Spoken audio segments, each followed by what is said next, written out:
Okay guys, I told you I would hop on here and show you how I make the newborn, basically, the puppy's first kibble. And they're 4 weeks today. They've eaten a couple of trial runs to make sure that they could do it. And so I'm just going to show you how I put it together.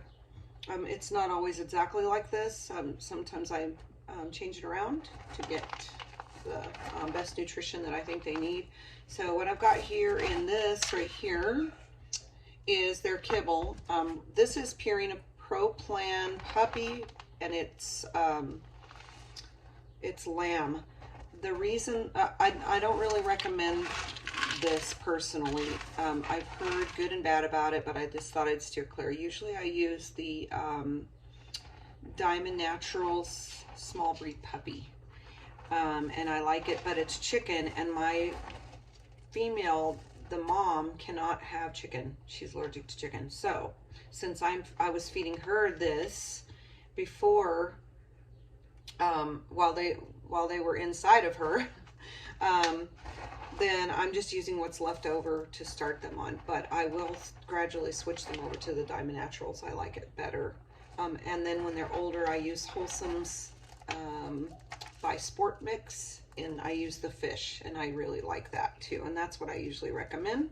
But any good dog food, I'm not a no grain person, so any good dog food that's got a little bit of good grains in it, like brown rice or stuff like that, I think would be okay. Anyways, do your research. I'm not a food expert.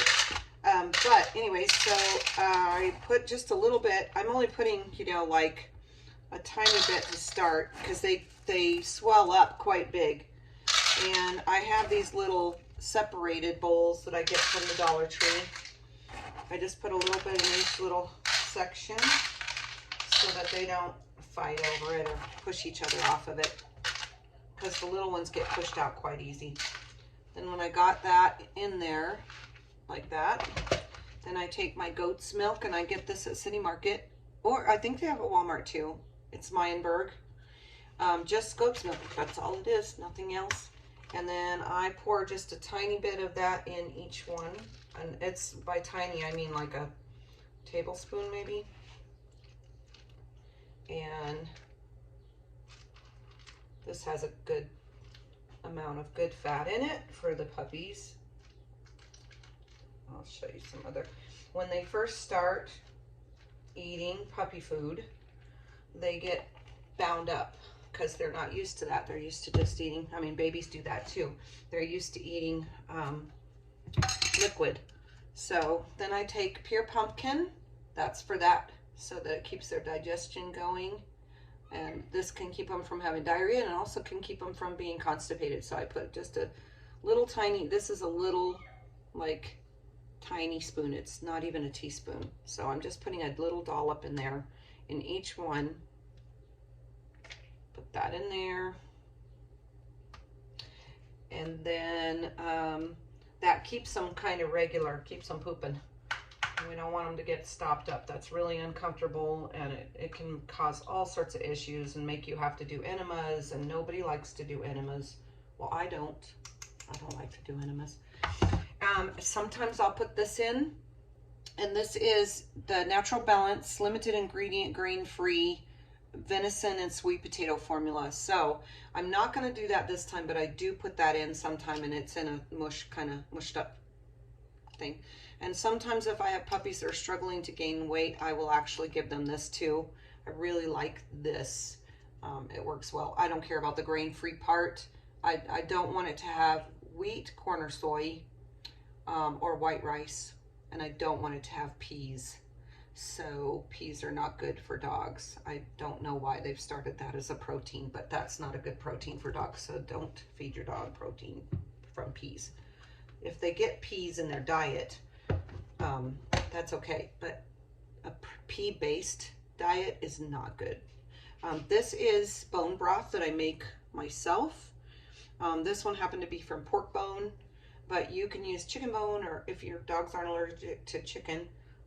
We do poodles. Poodles are highly, lots of them it's a high chance they're going to be allergic. So I just pour enough so that the food is floating, or not quite, but you know, just a little in each one, maybe another tablespoon, and it starts floating the food. And I'm gonna have to make some more.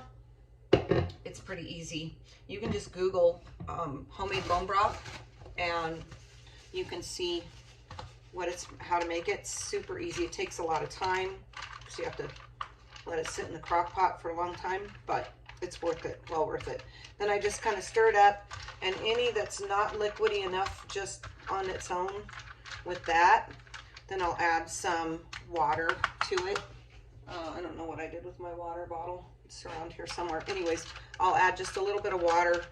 Make sure that your kibble is floating pretty well in there, so that when it soaks it up, it's got even a little bit of extra liquid left over,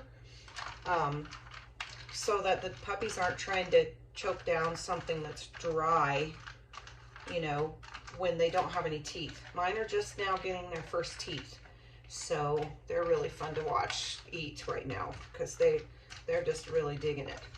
But when they're little bitty, I don't feed mine any solid before 3.5 weeks. I just don't want to.